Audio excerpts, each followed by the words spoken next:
Hey, it's Mike coming to you with another video of our off-grid project. So I just got through putting the wood stove in this last week, and this is our 40 by 60 all steel building. As I've told you in previous videos, we're living in our fifth wheel while we build our house. So we decided, because it gets so brutal here in Missouri in the wintertime, we've decided to put it in here to help keep from freeze up. Even though our fifth wheel has, you know, what they call the polar package, it's got the insulated tanks, heater tanks, the whole underbody is insulated, but you're still going to have problems. So, you know, just like last night, it was 12 below, and this morning at 6 o'clock when I filled up the wood stove, it was still, you know, 6 below. So you're going to freeze up and things like that. You can see down there the 300-gallon water tank, and I gravity feed that in. Now we've trenched and we've got a lot of the water lines ran, but you know, cold weather got here before we got finished, so we're still hauling our water and things like that. So just wanted to do this quick video to show you, you know, kind of our setup, how we've got it in here. It was a tight fit to get it in here. I had to add another section to that door like I did in the last video where I shared with you how I done that, but we've got it in here. Some woodworking projects going on here. I'm redoing some furniture, but this wood stove has been able to keep this building, because that 300-gallon water tank froze right before we got this wood stove in, because we had 7 below nights and numerous nights of that, and it froze. So this wood stove has definitely helped a lot. It's still not you know, short sleeve weather here by no means, because this building is not insulated, as you can tell.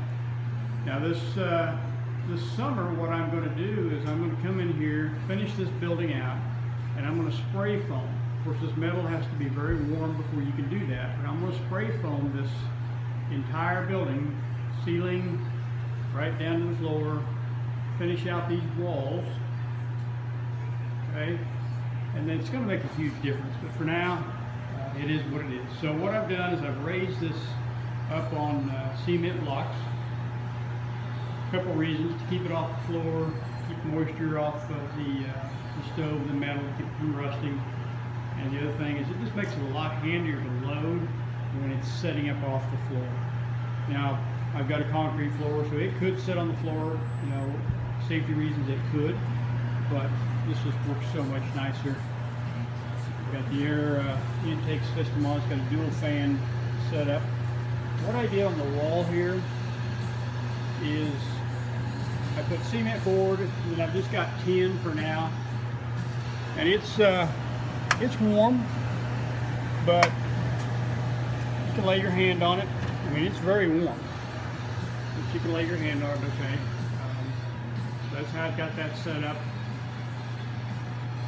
You know, right now I do airbrush work, custom painting, but I'm not able to paint in here with this type temperature. So right here's what we've got. So as you can see, it's warmed up outdoors a little bit. It's 14 degrees now outside. It's 61 in here. That's over here by the stove. Now down on the other end of the shed, it's probably, the last time I looked at it was like 45. So it's probably raised a little bit. It might be 47, 48 now, but got the humidity brought down, which is a huge help.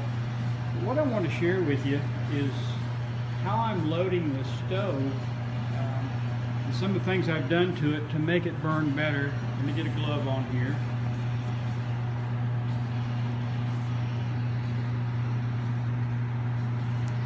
You know, I've made some changes to it. You notice the damper door is open, the ash pan door, which is really not recommended to do that, but you know, I've got to have more draft. Let me lay this phone down just for a second so I can put my gloves on.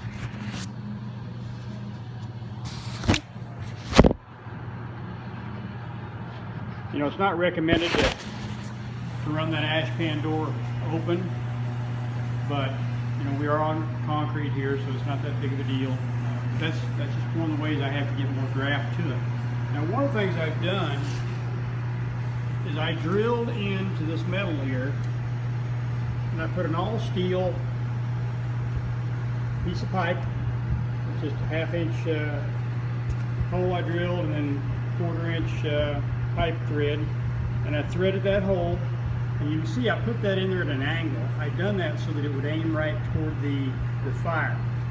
But what I do is I put the air hose on this coupler here, and I've got this little valve right here that I can open and close to regulate the air, but I just put a little bit of air to it to really get this thing going fast, and it just works really nice.